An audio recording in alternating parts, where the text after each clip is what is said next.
But joining us right now, so happy to have our friend Thom Hartmann, host of the Thom Hartmann Show, which you can listen to noon to 3 p.m. on this very channel, New York Times bestselling author, and sign up for her Substack. I read it every single day, thehartmannreport.com.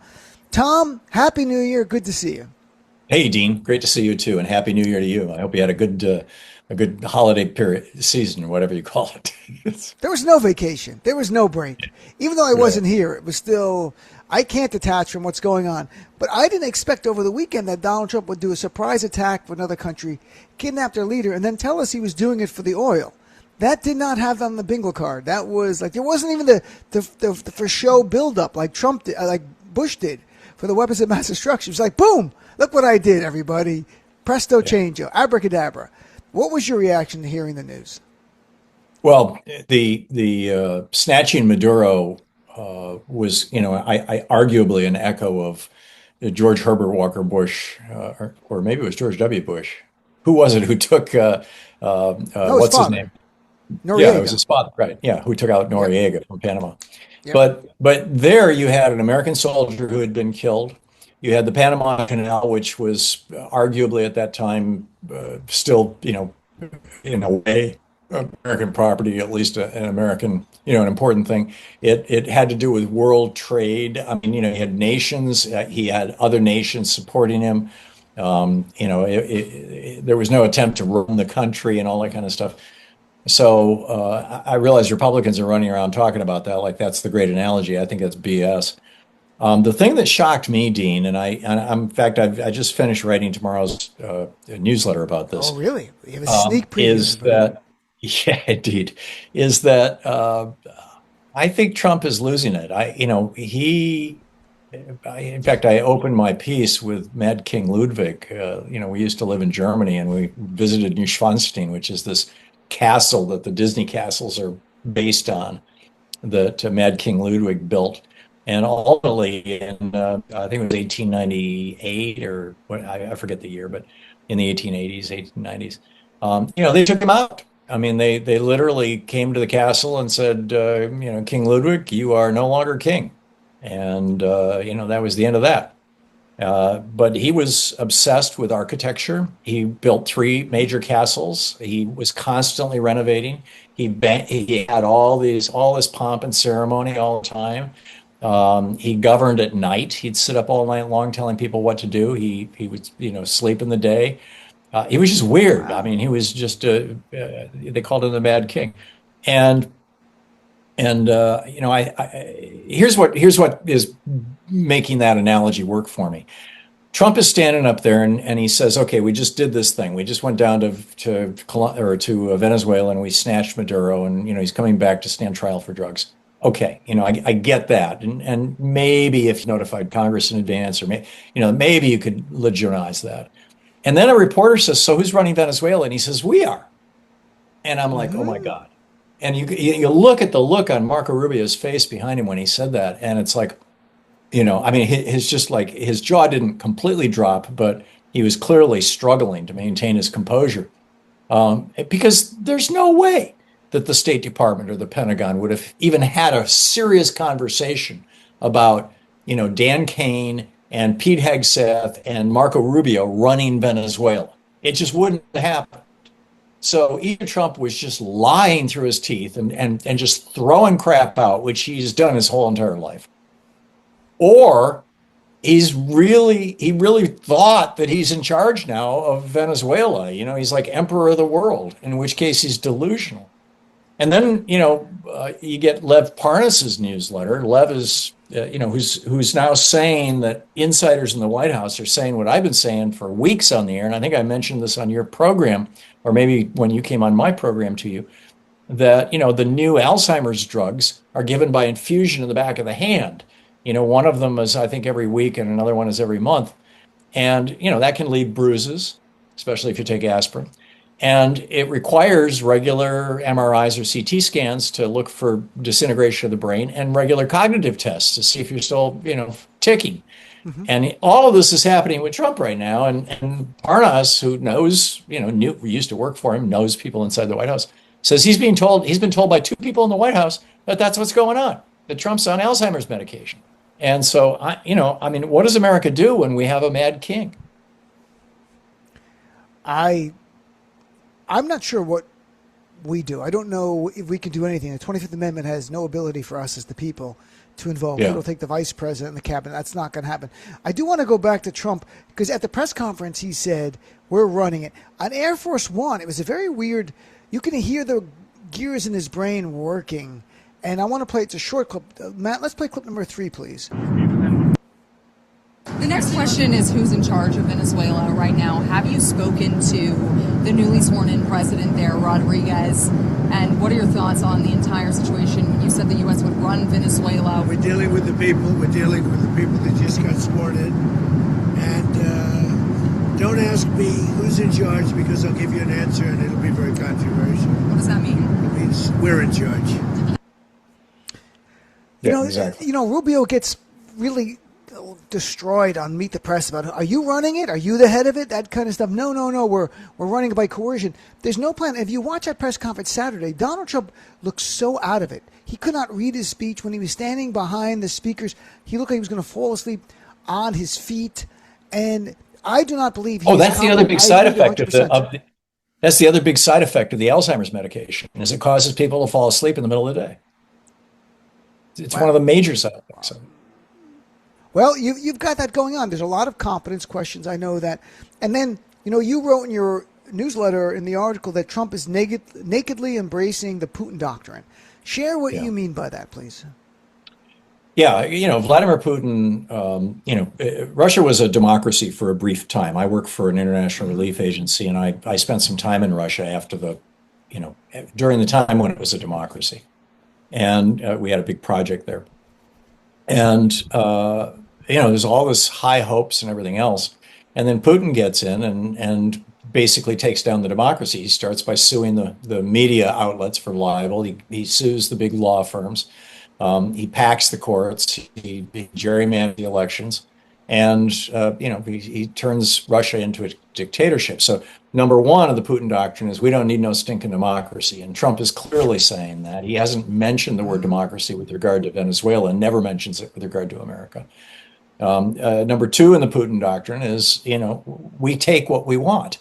He's done it with Transnistria. He's done it with Belarus. He's done it with Georgia. He's threatened Moldova. He's now doing it with Ukraine. What Trump just did was say, yes, okay, America, which has, we've had some terrible foreign policy screw ups over the years, and mistakes and whatnot, but we've always at least had some patina of respectability. We're trying to stop weapons of mass destruction. We're trying to make the world safe for democracy. Even when we really just wanted the oil. So anyhow, the Putin doctrine there, and then this idea that power flows from the top down, not from the bottom up. Bottom up power is intrinsic to small d democracy. It's intrinsic to America. It's the foundation of our constitutional system. And Putin says, no, screw that. I'm in charge. And everybody does what I say, period. And if you don't, you're in big trouble. And Trump is saying the same thing. So, yeah, I'm saying that Trump has adopted the Putin doctrine. He is trying to run America the way that Putin runs Russia. And he is encouraging other countries around the world to run their countries the way Putin runs Russia. I think that Netanyahu is getting the idea. I think Modi's getting the idea. It's maybe even Maloney. I'm not sure, in Italy, but it's not a good thing, Dean. It's just not a good thing. It's not. A danger to the world. And also on a micro level, don't forget Putin's original plan with Ukraine was to kidnap Zelensky and install a leader that was pro-Putin into there without having to do the whole war. Like they would just end the war that way. And that did happen. But as to elections, Donald Trump mentioned the word oil more than 20 times on Saturday. He mentioned election democracy 0. And I want to play a clip for you I played earlier. I found it really amusing. Marco Rubio on Meet the Press asked about when there's going to be elections in Venezuela, and he actually laughs. Like, why would you even ask that? This is kind of funny to me. It's such a tell. Here's clip number 2, please. You talk about a holistic transition. I think there's a lot of focus on potential elections. How soon will elections be held? Within 30 days, Mr. Secretary? Elections? Well, look, this is a country that's been governed by this regime now for 14 or 15 years. The elections should have happened a long time ago. The elections did happen. They lost them, and they didn't count the votes, or they refused to count the votes, and everyone knows it. So all of that, I think, is premature at this point. There's no plan for elections or self-determination or civil liberties or freedoms. It's installing a government that is pro-oil companies, pro-multinational corporations that are based in America that bankroll Donald Trump's campaign. That's all they want. They do not care about the people of Venezuela because, Tom, if they did, I mentioned earlier, they would not have ended temporary protection status for the Venezuelans that were in this country, over 300,000 a few months ago, and been cheerful about doing that, forcing them to choose what country to go to, not to stay here anymore. They don't care about the brown people. Yeah. They care about the money. They care about the green. Yeah, absolutely. And the insane irony of it is that if the vice president, now the president of Venezuela, is, as Rubio and Trump both say she is, willing to go along with bringing in the American oil companies and bringing in American investment. And, she's apparently a very smart woman. I had a long talk with Greg Palast this morning, who was personal friends with Chavez, knows Maduro, and knows her. Wow. And personally went from the days when he was a BBC reporter. In fact, he helped, when he was a BBC reporter, he helped Chavez get out of trouble. And before he became president. And, his point was that this is, that she is, number one, she's smart. She's an economist, or at least has strong economic training. She's been more moderate. She's definitely a socialist. She wants in fact, he said that you could arguably describe her as a progressive, except that she's in an absolutely tyrannical administration, or has been up until now. So, it's possible that administration is going to tweak slightly. But the irony that I was getting to is, if she brings in the oil companies, if she can revive the Venezuelan economy, and if she takes care of the little people, which Maduro has not been doing, and that was another point that Greg made, which is Maduro is not that bright. He's just not that bright a guy. He's a thug, whereas Chavez was. And but so if she can pull this off, and Trump can restrain himself, and we don't end up with boots in the ground in Venezuela, then Trump may come out of this smelling like a rose. We'll see what happens. I don't know how long that'll take. We'll see how it plays out. I mean, I read about her. There's an article like the Wall Street Journal over the weekend. I read how she's very Machiavellian. She'll make any deal. Mm-hmm. But she was Maduro's right-hand person, smarter than him. Yes, I think she's also a lawyer by training, but she was involved in the brutal crackdown on dissent. So we'll see how it all plays out in that regard. So, but what do you make of the next step here? Like, Putin invades Ukraine. He doesn't say that within 12 hours. Next comes Poland and Lithuania. But Trump, within hours of invading Venezuela, goes, and Colombia, you're in trouble, and Cuba, and Greenland. We want Greenland, to the point where the Prime Minister of Denmark actually invoked Article 5 of the NATO Charter in a post, saying, we have a collective security agreement. We are allies. You're not supposed to do this to us. So what's your take on that? Is that just, I mean, maybe it's all dementia. I mean, maybe this is just a guy being asked questions with Alzheimer's and just spewing whatever answers he says without any strategy or nothing even making sense. I think it's Mad King Trump. I really do. Yeah. I think we now have Mad King Trump. He thinks he's emperor of America. He aspires to be emperor of the world, or at least in a coalition, a governing coalition with himself and Netanyahu and Modi and Putin and Xi as, the collective, hard right emperors of the world. And, it's destructive to democracy. It's destructive to America. And meanwhile, what do you have? 24 million people have lost their health insurance, or have seen the prices go to the point where they can't afford it. You've got, unemployment spreading across the country. Inflation is continuing to drive along. You've got some of the highest levels of bankruptcies of small businesses that we've seen in decades. There's lots and lots of indicators that we are not just going into a recession, that we've been in one for 3 or 4 months now, and it's going to start getting really, really bad, which I I'm seeing the indications of that. I'm seeing the indications of that in advertising revenue and in the radio business. I'm seeing indications of that in subscribers to Substack. I'm seeing indications of that in small businesses that are owned by other people that I know who I talk with. I think we're in really bad shape, and we just haven't figured it out. It's like Wile E. Coyote, flying off the edge of the cliff, and he hasn't paused to look down yet. And when we look down, it's going to be tough. And and I suppose it couldn't happen to a nicer guy, but there's a bunch of theories about what's going on. I've got my Mad King Trump theory. Another viable I like one the Mad King one. I'm going to subscribe to the Thom Hartmann. I'm chatting with Thom Hartmann. Also, with the economy, the hardest thing is that the data we're going to get, like next Friday, we'll get the jobs report. It's hard to believe anything. Even if it's negative, it might be worse. I mean, than they're telling us. That's part of it.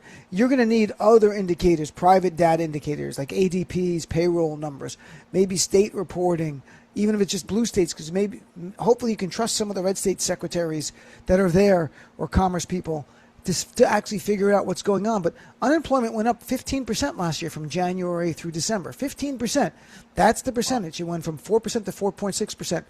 I wish the media would use the number 15%. I've said it on MS. I was on MS Now, which is a weird way of putting their network now, and made that point. And I'm worried about, I wonder what else is out there. We're going to find out soon enough. So what about Democrats are coming back to Congress? Well, how do you want them to deal with, what do you think the most effective way, I should put it that way, the most effective way for them to deal with what Trump is doing now with Venezuela and threats to other nations, including an ally? I think they just need to be mercilessly calling all this stuff out. My concern, pardon the cat. We've got an old cat up here. I know, I saw the cat walker. Tom's on live and it's via Zoom, and I can see his cat walking around. Yeah. So, in fact, I got to make him up. He's just going to yell at us. This is Wolfie. That's not what you have more than one cat, or you have one cat? We have 4 cats. Yeah. Tom's a cat person. I can't have any cats. 2 dogs, I have allergy, too. very bad allergy. I love dog. What do you have? Yeah, we have 2 dogs too. 2 dogs. You've got you've got a zoo. The Thom Hartmann and 2 zoo frogs and a bunch of geese, and So, where were we? Sorry. I live in Manhattan. I don't have any pets. I have a few cockroaches that I try to avoid seeing, and that's it. I mean, I live in New York. We don't have pets. Although people have dogs. Let's get back. Oh, Democrats are coming back now in session. Yeah. My concern is the Republicans. My concern is the Republicans. I mean, we have these gutless wonders in the GOP, and they're all just scared to death of Trump. And what we've got to do is help a few Republicans get some spine. I mean, right now the Democrats don't have the power. They've got arguably a microphone, like you and I have. But the real political power is in the hands of the GOP. And so I'm encouraging the people who listen to my program who live in red states or even in blue states with red representation, a Republican congressman or senator, to call them up and beg them to do something about Mad King Trump. Mad King Trump. I love that. We're going to be calling him Mad King Trump. Yeah, there's Mad King George, right? That was the king at the time of the revolution, who got really upset when he lost the colonies. I saw that movie, The Madness of King George, I think it was. So do you want Democrats to be calling for impeachment at all? Is that worthwhile? I'm not opposed to it. I think it plays well with the base. It's good politically. It ain't going to happen, as you well know. Right. But it raises issues. I realize there are, the so-called moderates are afraid of it because they say, oh, it's going to alienate people. It's going to piss off Republicans and make them even worse. So what? Everything pisses off Republicans and makes them worse. That's the truth. When you got Trump, yesterday he was tweeting that Tim Walz took out a contract on Melissa Hartmann, the state representative who was murdered. I mean, that's the kind of stuff that people who are going nuts do. And some of it is him and some of it's not. I talked to Michael Cohen. You know Michael Cohen. He's on Substack now, so we're friends now. He's a nice guy. I like it. I actually do like him a lot. But he was saying that some of the things with Trump, he'll get the final approval. He's not writing a lot of the stuff, and they don't even know how much he's writing at this point. And he just showed him. He goes, okay, yeah. As opposed, so if he's not thinking clearly, nothing's making sense. It could be a blur. and I'm not saying to defend him. I agree with you 100%. And I had Dr. John Gartner on from Duty to Warn during the campaign and many times this past year. Every day you see Trump, always remember this, is every day you see Trump is the best he will be. Because every day it degrades a little bit more, and the next day a little bit more. And the good days will be eclipsed by the bad days, and good hours eclipsed by the bad hours, more and more going forward. And that's sadly life. I mean, my mom had dementia and Alzheimer's. Like I saw it, I lived through it. It's very hard. Yeah, but it's, when someone's president, the problem is J.D. Vance can't invoke the 25th Amendment. It would have to take them convincing Trump behind the scenes to resign, because if they drove if J.D. invoked the 25th Amendment and got Trump out, the right loves conspiracy already. They would go after him. They would call him Deep State JD. He'd be dead. His campaign, his chances for anything more would be dead. So they're going to sit there until they've used and squeezed every last thing out of him and go, at that point, try to convince him to leave. I assume. I'm not sure. Or hide him to the end. They hide him for 3 more years. Well, that's a long time to hide somebody. Yeah, but 3 years is a long time. It's not like 1 year. This is 3 more years. It's hard to hide Trump for that. And Reagan had a sunny disposition. His temperament was cordial. He went along with people. So when Nancy told him, Ronnie, you're not going to go out there and talk about this right now, he was like, oh, okay, Nancy. Donald Trump is not that. That ain't happening. So I think it's going to get more and more conspicuous. There's going to be more and more conversations like this about Trump's mental health. And by the way, when I don't recall if I mentioned it or if I just wrote about it just a few minutes ago, but also when you're on these Alzheimer's drugs that you get through infusion in the back of your hand, they do regularly. They have to do a cognitive test every month on you, and you've got to have regular CT scans or MRIs to see if your brain is shrinking. And you mentioned that. So, I mean, I don't know anything about this medication. I should look into it just to see what it's about. I wonder how they do it, because Dr. Gartner I asked him, is there any objective indicator that would help us? He said brain imaging would show you if parts of his brain are dead. And so we were like, Democrats in Congress should call for brain imaging. Of course, I say things all the time. Democrats in Congress don't listen to what I say. They don't want to fight the fight. They don't want to. I am not saying scorched earth like Republicans at all. I'm saying be strategic. But they won't even be strategic. I don't even understand. Some are, and some are fighters. I want to make sure everyone understands I'm not bad-mouthing the fighters of the Democratic Party. We have some, and I'm really proud of them.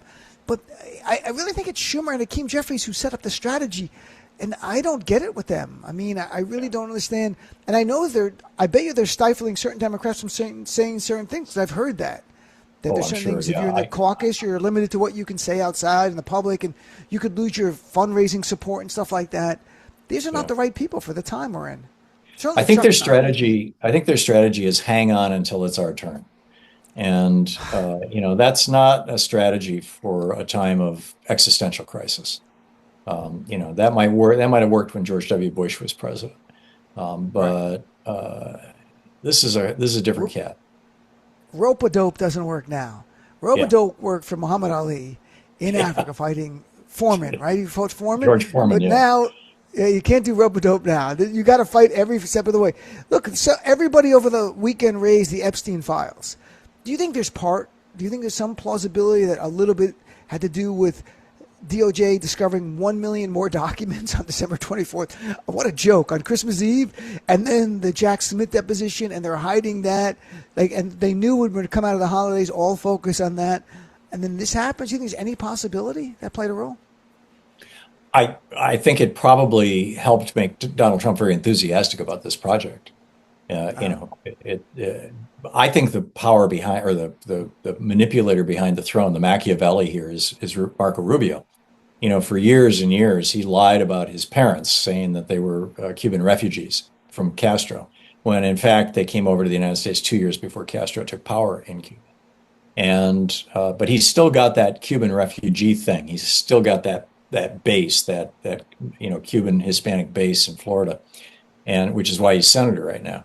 And for him to be able to say, I was the guy who took down the remnants of the Castro regime. I was the guy who made Cuba into a democratic republic again, or into a vassal state for the United States, I think has been his lifelong ambition. And the only reason that Cuba is still viable is because Venezuela has been giving them essentially free oil, or oil in exchange for doctors.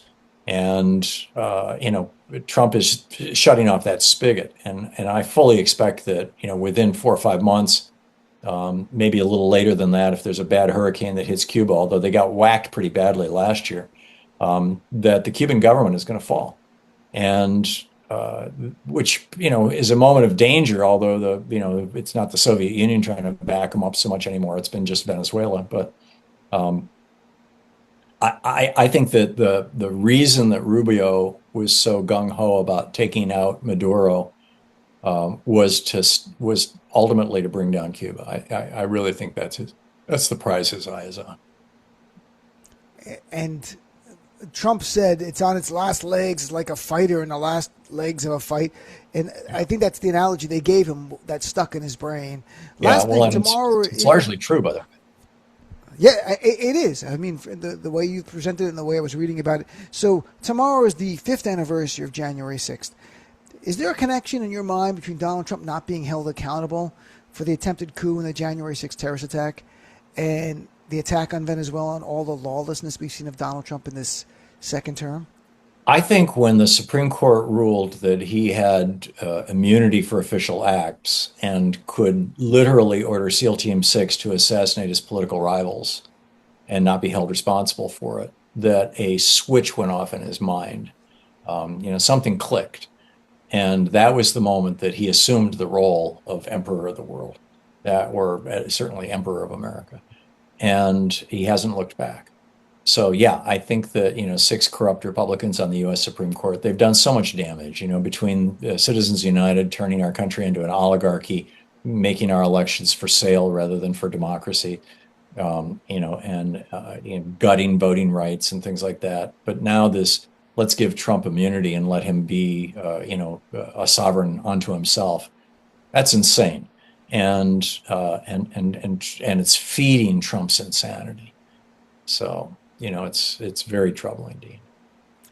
Yep, very much so. And the Supreme Court is something that we must address in 2028, even if it's just in the campaign. We might not have what we need in the House and the Senate, but if we do in 2028 and 2029, Democratic president, we have to address it. It's corruption. Yeah. They're rewriting our Constitution, as listeners mentioned earlier in the show. The Supreme Court is, just through sitting around writing opinions, reinterpreting, reestablishing, or just establishing a different view on the Constitution, not one that I think was ever defended. The idea from the Second Amendment rulings, the money, to now what they're about to gut the Voting Rights Act, which really concerns me. I don't even want to think about the negative scenario, although we've covered it before. If they say race can't be included, if it gives Republicans race can't be considered in the Voting Rights Act, if it gives Republicans time to redistrict quickly and add 15, 20 seats, that's going to be really, really difficult. So, well, my friend Thom, thank you for spending time with you and your cats and your dogs and the frog and all the other animals in the Hartmann Zoo. And check out HartmannReport.com. Check out Thom. He gave us a free preview. Tomorrow's article is about King Mad Trump, King right? Ludwig. Yeah, Mad King Ludwig. Yeah, all right, I like that very much. Thank you, my friend Thom. Nice seeing you. Happy New Year. Look forward to chatting with you. Thank you.